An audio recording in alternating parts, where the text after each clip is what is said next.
अस्सलाम वालेकुम औज़ुबिल्लाहि मिनश शैतानिर रजीम बिस्मिल्लाहिर रहमानिर रहीम अल्लाहुम्मा सल्लि अला मुहम्मद व अला आलि मुहम्मद कमा सल्लैता अला इब्राहीम व अला आलि इब्राहीम इन्नका हमीदुम मजीद अल्लाहुम्मा बारिक अला मुहम्मद व अला आलि मुहम्मद कमा बारकता अला इब्राहीम व अला आलि इब्राहीम इन्नका हमीदुम मजीद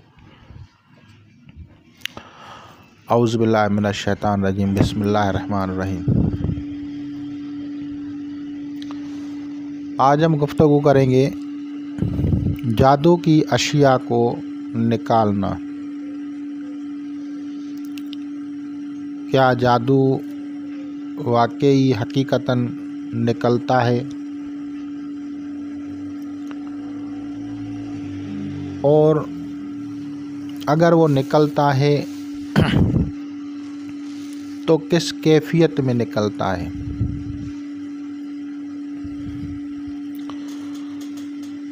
बहुत सारे लोग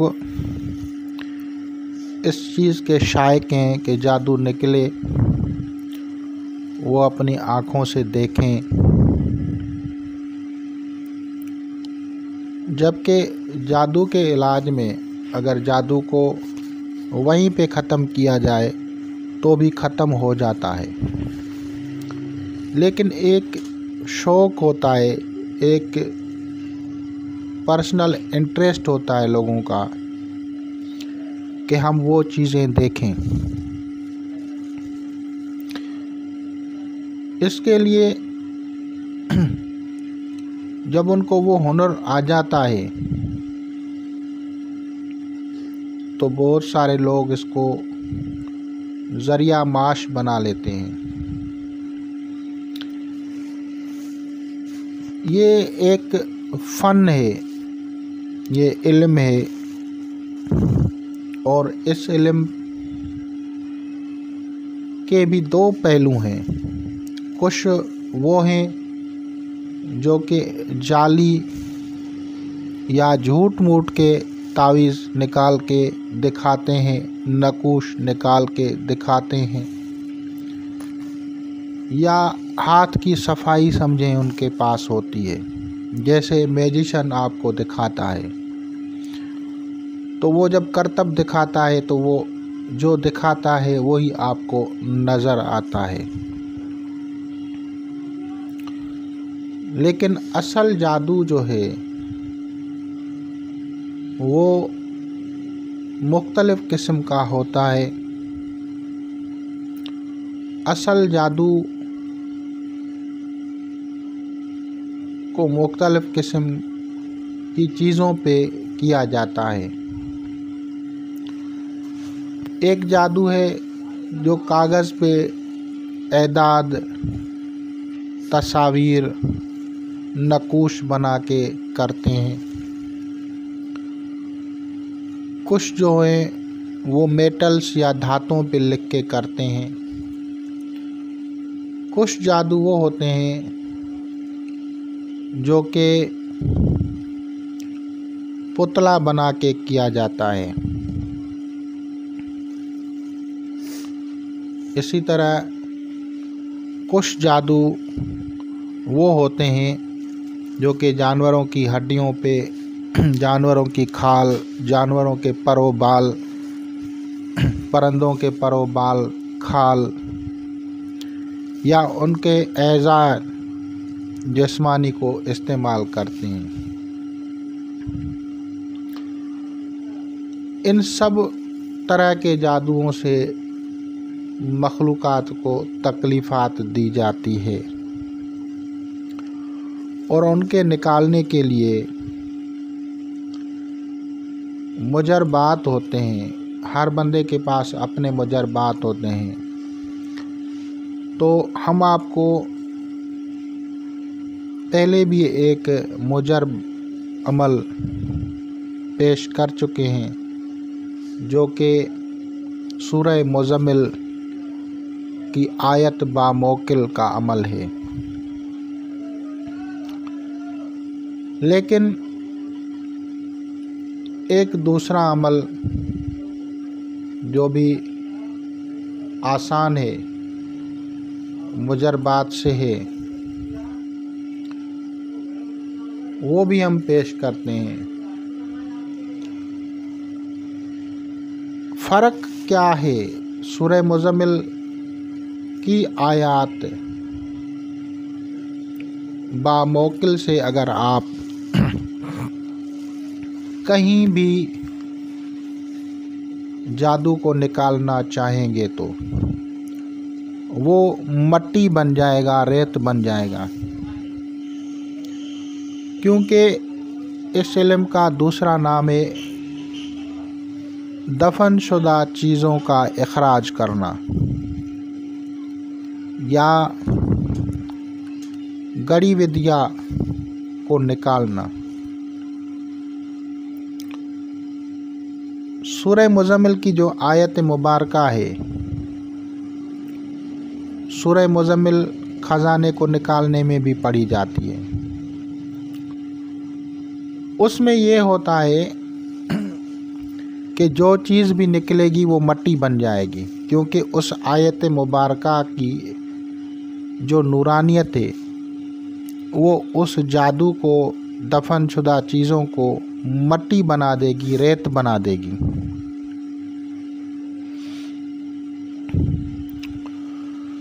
तो ये दफनशुदा जादू को जब निकाला जाता है तो उसको बामौकिल पढ़ा जाता है, और उसके पढ़ने से जो है उसके मातहत जिन्नात, जादू के जिन्नात शयातीन से जंग करते हैं। क्योंकि जादू जो होता है उसके मातहत शयातीन होते हैं, वो शयातीन उस चीज़ की हिफाजत करते हैं। जब कोई आमिल अमल करता है, अगर बग़ैर मौकिल पड़ेगा तो उसे बहुत बड़ा वक्त लगेगा, उस जादू को निकालने में टाइम लगेगा। लेकिन बामौकिल अमल पढ़ने से ये होता है कि आपके मौकिलात जो हैं वो उस शयातीन जादू से लड़ते हैं, लड़ने के बाद उस पे फतह हासिल करके उस जादू को निकालते हैं। असल में सही तौर पे जादू को निकालना एक बहुत बड़ा और मुश्किल काम है। अब आपने फ़र्ज़ करें अमल पढ़ना शुरू किया और आप अमल के ज़रिए जादू को मंगाना चाहते हैं, लेकिन वो नहीं पहुंच रहा है, तो इसमें नाउम्मीद होने की ज़रूरत नहीं है। क्योंकि अमल इस किस्म का सख्त होगा कि वो आपके जादू को नहीं निकाल सकते हैं, जो कि आपके अमल के मुताबिक मौकिलात हैं। फिर इसके लिए तरीक़ेकार जो होता है कि सदक़ात दिलाते जाएं।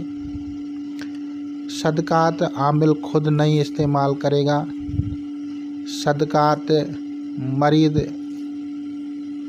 के वरसा खुद देंगे।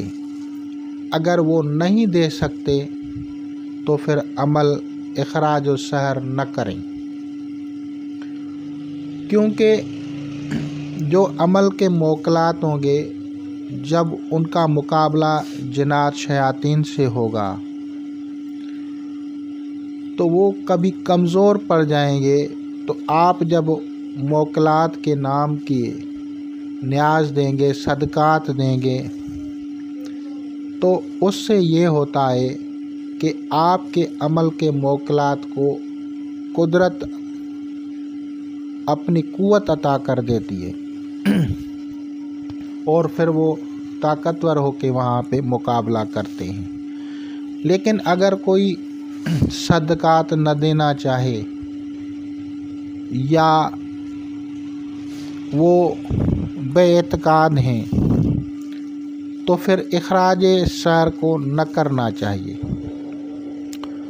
अब जब आप इखराज सैर का अमल करेंगे तो जब वो निकाल के आएंगे तो उसकी मुख्तलिफ़ कैफियत होंगी। मिसाल के तौर पे वो रेत हो सकते हैं, मट्टी हो सकते हैं, पुतला हो सकता है। तो असल जादू निकालने में ये होता है कि उनकी कैफियत और शक्लें होती हैं। जिस तरह की का जादू होगा उसी तरह की चीज़ वो निकाल के ले आएंगे। और जो लोग सिफली जिन्नात शयातीन की तरफ जाते हैं और ऐसे लोग जो सिफली अमल करके लोगों को जादू निकाल के दिखाते हैं, वो दिखावा होता है। वो कहीं से भी शयातीन कोई भी हड्डी, मुर्दार, गंदी चीज़ आपके सामने रखेंगे और आप लोग समझ लेंगे कि आपके कोई तावीज़ात निकले। इखराज अमल का जो असल अमल होता है वो नूरानी और कुरानी अमाल हैं। उसके ज़रिए आप इन अमाल के ज़रिए नक़ूश को निकाल सकते हैं, जैसा कि मैंने सूरह मुज़म्मिल में भी बताया है और सूरह ज़िलज़ाला, इज़ा ज़ुलज़िलतिल अर्ज़, ये सूरह तीसरा पारा की उसकी आयात बामौकिल का भी अमल है। अगर उसके ज़रिए आप निकालते हैं तो जादू ज़रूर निकलता है और वो असल जादू निकलता है। अब जो जादू निकला है तो ये यहाँ पे कोई बात ख़त्म नहीं हो गई है, बल्कि जादू की चीज़ें अब तलफ़ करना है, उसको बेअसर करना है। तो उसके ऊपर दरूद शरीफ, सूरह फातिहा, आयतुल कुर्सी, 4 कुल, सूरह यासीन, सूरह अब्बस,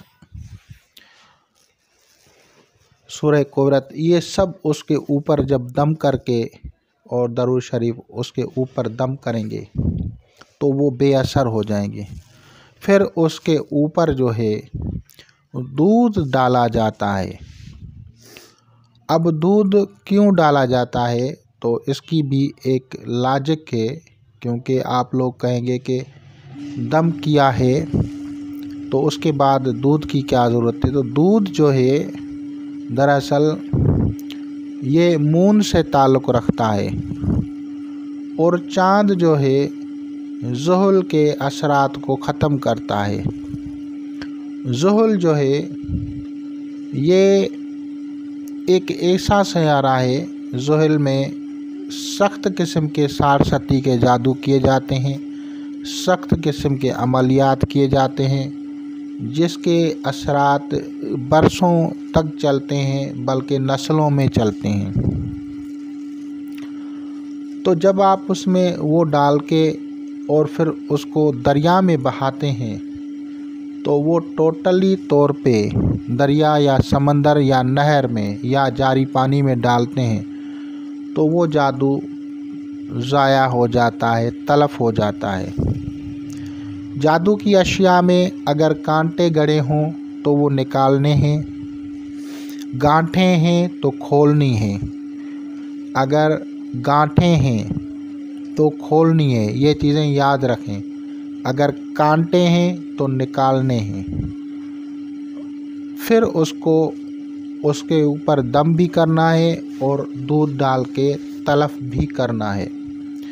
इसके बाद अब ये एक मरहला हो गया।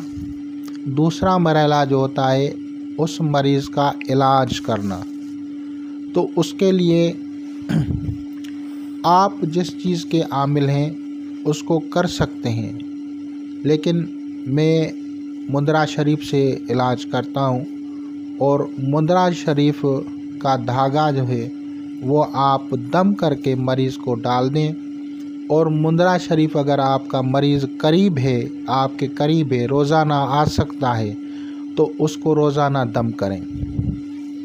मुद्रा शरीफ तेल पे प्योर साफ़ तेल हो, स्पेशली अगर वो जैतून का हो तो बेहतर है। ऑलिव ऑयल हो, अगर नहीं है, हैसियत नहीं है, तो फिर आप तिल के तेल पे या सरसों का तेल जो है उस पे आप दम करें और मरीज़ के जिस्म को पे उसकी मालिश करवाएं।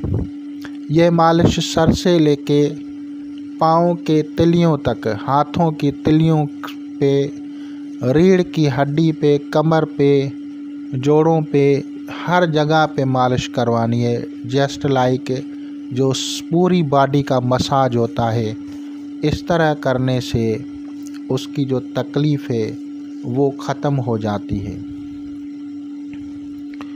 और ये मरीज़ जो होगा उसको परहेज़ जो करवाई जाएगी वो 41 दिन कम अज़ कम करनी है। 41 दिन से ज़्यादा करे तो बेहतर है। उसमें नमक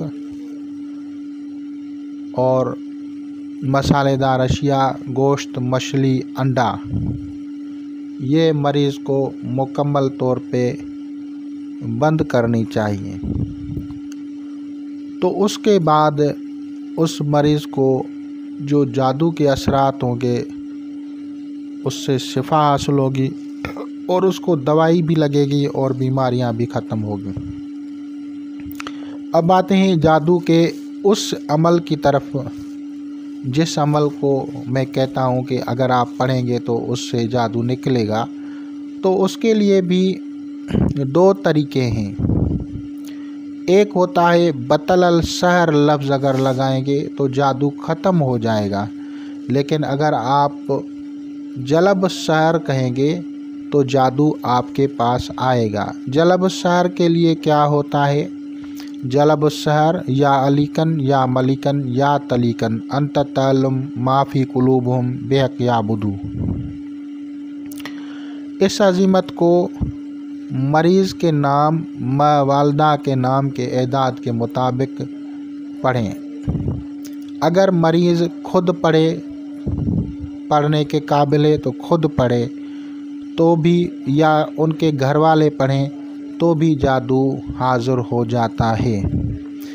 इसको कंटिन्यू करें। इसके कंटिन्यू करने से जादू की अशिया आपके घर में जो मोकलात होंगे वो फेंक देंगे। इसके लिए आपके जो आवाज़ आएगी वो ऐसे आएगी जैसे शर शर, जैसे परिंदा उड़ता है, इस तरह की मोकलात आपके घर में आवाज़ करेंगे, चाहे वो आपको सुनाई दे या आपके घर वालों को सुनाई दे। लेकिन फिर वो जब वो चीज़ वहाँ पे फेंकते हैं तो आवाज़ होती है, और ज़रूर नहीं है कि वो आपके कमरे में फेंकें, बल्कि आपके सहन में आवाज़ से वो चीज़ जब गिरेगी तो वो जादू की अशिया होंगी, चाहे वो बसूरत मट्टी हों या दूसरी किस्म की चीज़ें हों। जिस तरह का जादू होगा उसी तरह की चीज़ें निकलेंगी। अगर वो आग के नीचे कोई नक्श वगैरह होगा तो वो कागज़, क्योंकि राख बन जाता है तपश पे, तो वो राख ही उखाड़ के ले आएंगे। जिस तरह का मैंने कहा जादू होगा उसी तरह की चीज़ें आपके सामने मोकलात रख देंगे। बेहतरीन अमल है, नायाब अमल है, मुजरबात में है। बहुत सारे दोस्तों ने इसको किया है, खुद भी किया है, उनके घर वालों ने भी किया है और उनको फ़ायदा हुआ है। और इसके करने से बेशुमार लोगों को फ़ायदा हुआ है। लेकिन इस चीज़ को समझें कि जादू का निकलना कोई मुकम्मल इलाज नहीं है, बल्कि उसके बाद भी एक मुकम्मल इलाज की ज़रूरत होती है। और जादू का इलाज जब होगा तो उसके बाद दवाई की जो ज़रूरत है वो भी मुकम्मल करनी पड़ेगी, क्योंकि जादू के ज़रिए जिस किस्म के अमराज होंगे उन बीमारियों का इलाज मेडिकल के हिसाब से करना पड़ता है। खुदा हाफिज़।